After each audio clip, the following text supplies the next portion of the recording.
네, 오늘 본문은 시편 3편인데요. 우리 같이 한번 읽어보겠습니다. 시작. 여호와여, 나의 대적이 어찌 그리 많은지요. 일어나 나를 치는 자가 많으니이다. 많은 사람이 구원을 받지 못한다 하나이다. 여호와여, 주는 나의 방패시요 나의 영광이시요 나의 머리를 드시는 자이시니이다. 내가 나의 목소리로 여호와께 부르짖으니 그의 성산에서 응답하시는도다. 내가 누워 자고 깨었으니 여호와께서 나를 붙드심이로다. 천만인이 나를 에워싸 진친다 하여도 나는 두려워하지 아니하리이다. 여호와여, 일어나소서. 나의 하나님이여, 나를 구원하소서. 주께서 나의 모든 원수의 뺨을 치시며 악인의 일을 꺾으셨나이다. 구원은 여호와께 있사오니 주의 복을 주의 백성에게 내리소서. 아멘. 오늘 읽은 시편 3편은 다윗의 시인데요. 제가 보는 성경에는 어려운 때의 아침 찬송이라는 제목으로 나타나 있습니다. 어려운 때의 아침 찬송이고요. 그리고 부제로는 다윗이 그 아들 압살롬을 피할 때 지은 시라고 쓰여 있습니다. 목숨이 위협받고 있는 상황인데 위협하는 사람이 아들이라고 하는데요.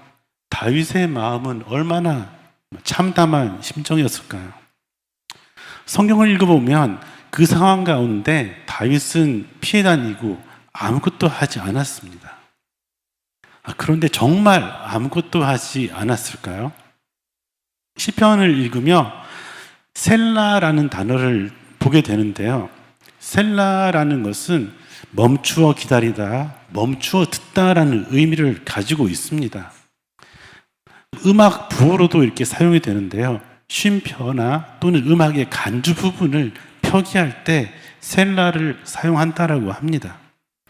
셀라는 보통 가로로 표시되어 있는데요.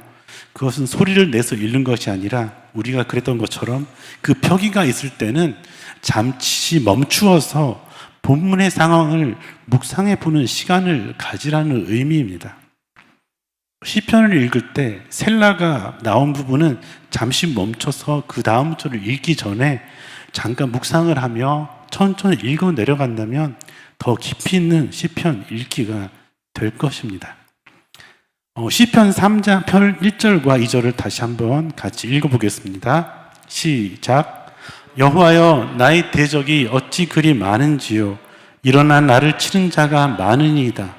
많은 사람이 나를 대적하여 말하기를 그는 하나님께 구원을 받지 못한다 하나이다. 셀라. 저만 읽었죠? 네, 아침에 일어나서 다윗은 하나님 앞에 나와 기도합니다. 그 어려운 시절을 보내고 있죠. 압살롬에게 쫓기던 시절, 그 전쟁 같은 하루를 보내면서 이제 지친 몸을 침상에 겨우 누이고 아침을 맞이해서 보니 또 바뀌지 않은 현실을 알아차리고 다시 한번 하나님 앞에 이렇게 고백했던 것 같습니다. 하나님, 대적이 너무 많습니다. 나를 치려는 자가 너무나도 많습니다. 그런데 대적의 중심 가운데는 내 아들 압살롬이 있다는 아주 말도 안 되는 상황을 제가 지금 겪고 있습니다 라고 고백하고 있는 것처럼 보이죠. 신세 한탄을 하고 있는 것처럼 보이기도 하는데요. 다윗은 자신의 마음을 하나님 앞에 솔직히 다 내어놓고 있죠. 그럼에도 불구하고 그는 하나님 앞에 머무르며 셀라의 시간을 가집니다. 그 어려운 상황 가운데서도 멈춰서서 하나님 앞에 나아가서 하나님을 바라보았던 것이죠. 그리고 다시 고백합니다. 3절과 4절입니다. 시작. 여호와여, 주는 나의 방패시요 나의 영광이시요 나의 머리를 드시는 자신이다. 내가 목소리로 여호와께 부르짖으니 그의 성산에서 응답하시는도다. 아멘. 셀라는 안 읽으셔도 됩니다. 여전히 두렵지만 다윗은 하나님 앞에 머물면서 다윗은 자신의 삶을 통해서 하나님이 어떠한 일을 행하셨는지, 하나님이 어떤 분이신지 기억해냅니다. 지금까지 자신이 경험해왔던 하나님을 말이죠. 그리고 그 하나님을 향해 자신의 믿음을 고백합니다. 나의 방패이십니다. 나의 영광이십니다. 그런데 여전히 상황은 바뀌지 않았고 생명의 위협을 받고 있고 겁이 나고 또한 무섭지만 다시 자신의 머리를 드셔서 하나님을 바라보게 하시는 분, 나의 부르짖음에 응답하시는 하나님, 그 하나님을 기억하며 다시 한번 셀라의 시간을 가지죠. 다윗은 하나님과 함께 했던 그 시간들을 기억해내면서 힘을 얻었는지 다시 계속해서 하나님 앞에 고백을 하죠. 5절과 6절입니다. 같이 읽겠습니다. 시작. 내가 누워 자고 깨었으니 여호와께서 나를 붙드심이로다. 천만이 나를 에워싸 진친다 하여도 나는 두려워하지 아니하리이다. 아멘. 평안히 자게 하시는 하나님, 자신을 붙드셔서 오늘 하루를 또 살아가시게 하시는 하나님, 버거운 하루가 자신을 기다리고 있지만 나의 방패이시고 영광이신, 그리고 나의 머리를 들어서 하나님을 다시 바라보게 하시는 하나님으로 인해 살아갈 힘을 얻었다라고 표현하고 있는데요. 하나님이 붙드시니 나는 두렵지 않다고, 그렇지 않습니다라고 고백을 하고 있습니다. 이러한 담대함이 어디에서 나왔을까요? 저는 여전히 겁이 많은 사람이라서 어려운 상황 가운데 여전히 한숨 쉬고 잠을 못 이루고 그런 경우들이 많은데요. 그리고 다윗은 계속해서 자신의 하루를 시작하며 하나님 앞에 기도합니다. 7절입니다. 같이 읽겠습니다. 시작. 여호와여 일어나소서, 나의 하나님이여 나를 구원하소서. 주께서 나의 모든 원수의 뺨을 치시며 악인의 일을 꺾으셨나이다. 아멘. 어쩌면 어떻게 하나님 앞에서 이런 고상하지 못한 표현으로 기도를 할 수 있을까라고 생각을 할 수도 있겠지만, 기도는 바로 그런 것 같습니다. 좀 있어 보이는, 좀 꾸며지거나 다듬어진 언어가 아니라 투박해 보이는 일상의 언어로 하나님 앞에 기도해도 괜찮다는 것을 다윗은 알았다라는 것이죠. 그것이 바로 하나님과 친밀함을 누렸던 그 다윗의 그 표현이었던 것 같습니다. 자신의 마음을 잘 아시고 또한 부르짖음을 들으시는 하나님, 그리고 또 응답하시는 하나님을 다윗은 알고 믿었던 것이죠. 주께서 원수의 뺨을 치시고 악인의 일을 꺾으시는 것 또한 경험했던 모양입니다. 우리 8절을 같이 읽겠습니다. 시작. 구원은 여호와께 있사오니 주의 복을 주의 백성에게 내리소서. 아멘. 다윗은 자신을 구원하실 분이 여호와이심을 다시 한번 고백하며 주의 복을 주의 백성에게 내리소서라고 아침 기도를 마무리하면서 셀라의 시간을 또 가집니다. 그런데 이번에 나오는 셀라는 조금 다르게 느껴지는데요. 시편 3편과 이어지는 그 4편의 제목은 저녁 기도입니다. 아침 기도 후에 잠들기 전 저녁 기도 사이의 그 모든 시간을 다윗은 셀라의 시간으로 표현하지 않았을까라는 그런 상상을 해보게 되었습니다. 이제 일상을 살아가게 되지만 일상을 살아가는 것 또한 그에게는 하나님 앞에 기도였다라는 것이죠. 아침의 기도 시간을 마무리하면서 그는 주의 복을 주의 백성에게 내리소서라고 간구합니다. 그리고 하나님을 바라보는 시간을 가집니다. 하나님을 바라보는 일상을 살아갔던 것이죠. 저녁 기도 시간이 되기 전까지 그는 셀라라는 단어를 통해, 그 시간을 통해 하나님을 바라보며 자신에게 주어진 어려운 상황이지만 그럼에도 그 일상이라는 것을 살아갔던 것 같습니다. 주의 복을 주의 백성에게 내리소서라고 기도하며 말이죠. 그 간구는 복 있는 사람이 되게 하소서라는 기도로도 들려지는데요.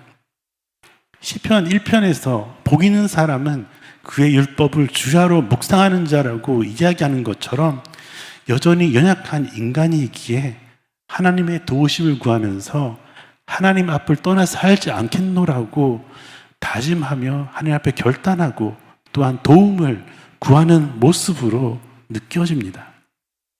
우리가 살아가는 일상의 한 순간순간이 우리의 삶 전체가 하나님 앞에 속해 있음을 인정하고 다윗은 그렇게 그 모든 것을 셀라라고 표현했던 것은 아닐까 생각해 보았습니다. 그렇게 다윗은 생명의 위협을 받는 그 순간에조차도 하나님 앞에 있기를 갈망하며 그렇게 치열하게 자신의 삶을 살아갔던 것이죠.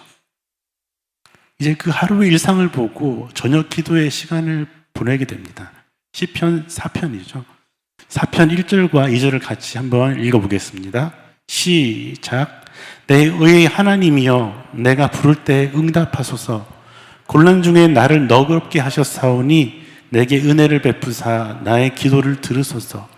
인생들아 어느 때까지 나의 영광을 바꾸어 욕되게 하며 헛된 일을 좋아하고 거짓을 구하려는가. 아멘. 잠자리에 들기 전에 다윗은 하나님 앞에 또 기도하는 것이죠. 그 하루도 얼마나 고단한 삶이었는지 하나님께서 어려움 가운데 오늘 하루도 도우셨으니 다시 한번 은혜를 구합니다 라고 나의 기도를 들어주소서라고 기도하고 있죠. 하지만 상황은 여전히 바뀌지 않았고 어려움 가운데 있었던 다윗입니다. 적들이 어느 때까지 언제까지 자신을 어렵게 할 것인지 끝이 보이진 않지만 하나님 앞에 다시 한번 마음을 터놓습니다. 그리고 다시 한번 하나님을 바라보죠. 그리고 부르짖을 때 들으시는 그 하나님을 신뢰하며 고백합니다. 하나님을 바라보면서 스스로 하나님을 떠나는 죄를 범하지 않기 위해서 마음을 다잡고 있죠. 그 스스로 잠잠하여서 하나님 앞에 의의 제사를 드리고 하나님을 의지하라고 스스로에게 계속 이야기하고 있습니다. 하나님의 긍휼을 구하며 어려운 상황이지만 그럼에도 어떠한 때보다 하나님으로 인해 기쁘다라고 고백을 하고 있습니다. 다윗은 참 대단한 사람인 것 같습니다. 오늘 마지막으로 시편 8편을 같이 읽어보겠습니다. 시작.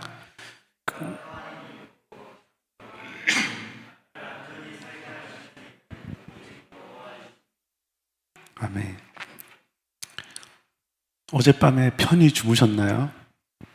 저는 어제 좀 자다가 새벽에 깨어가지고 조금 피곤한 상황인데요.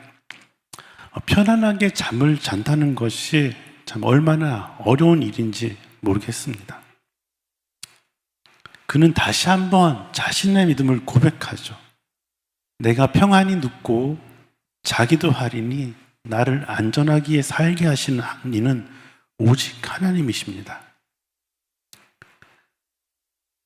다윗에게 편안한 잠을 주시는 분이 하나님이심을 고백하고 있죠. 하나님이 허락하시는 그 평안함으로 오늘도 내일도 단잠을 주무시는 여러분들 그리고 제가 됐으면 좋겠습니다. 최근에 한 친구와 만나서 이야기를 했습니다. 다윗이 생명의 위협을 받아가며 사방이 막힌 것 같은 그런 상황까지는 아니지만 코로나19 시기를 2년 넘게 겪어가면서 참 많이 어렵다라는 이야기를 하더라고요. 자신이 계속해서 공부하던 것들을 포기해야 됐고 그걸 포기하고 이제 부모님을 부양하게 되고 그러면서 이제 또 어떻게 살아가야 될지 그런 고민들이었습니다. 저 또한 제 나름대로 고민들이 있고 참 많은 것 같다라는 이야기를 하면서 어쩌면 우리는 다른 상황이지만 다른 염려를 하고 있지만 결국에는 같은 고민을 하고 있는 것은 아닐까라는 생각들을 해 보았습니다. 많은 고민들, 그럼에도 좋은 일들이 다가오기도 하고 다양한 경험들, 또한 다양한 감정들이 모여서 희로애락이라는 우리의 삶을 만들어 가는구나라는 생각을 하게 되었습니다. 그러면서 오늘 시편 3편과 4편의 말씀을 다시 읽어 내려가면서 하나님을 바라봐야 되겠구나. 모든 상황 가운데서 다윗이 그랬던 것처럼 하나님을 기억해야 되겠구나라는 생각을 다시 해보았습니다. 어려울 때는 하나님이 나의 삶 가운데 어떤 분으로 다가왔는지 기억을 해야 되겠구나. 그리고 기쁠 때는 또한 하나님 앞에 감사함으로 나아가야겠구나라는 생각을 하게 됩니다. 하나님을 바라보고 또한 나를 바라보며 그리고 또한 서로를 바라보고 돌보는 그러한 사람이 되어야겠다라는 생각을 해보게 됩니다. 여전히 정답이 없는 세상 가운데 길을 잘 모르겠지만 오늘 하루를 또 살아가게 하시는 하나님을 바라보면서 말이죠. 그렇게 하나님은 길을 만들어 가시고 우리로 따라가게 하시는 것 같습니다. 오늘도 그리고 매일매일 우리의 삶 가운데 허락하신 하루를 살아가면서 우리 가운데 하나님 복 있는 자가 되게 하여 주시옵소서라고 기도하며 하나님을 바라볼 수 있는 여유가 있는 우리가 되었으면 좋겠습니다. 그리고 하나님의 말씀 앞에 올바르게 반응하며 주님 주시는 그 평안함 가운데 하루를 또한 잘 마무리하고 단잠 자고요. 믿는 대로 예배하고 살아가는 우리 씨앗 공동체가 되었으면 좋겠습니다. 우리 함께 잠잠히 기도하며 나가시겠습니다.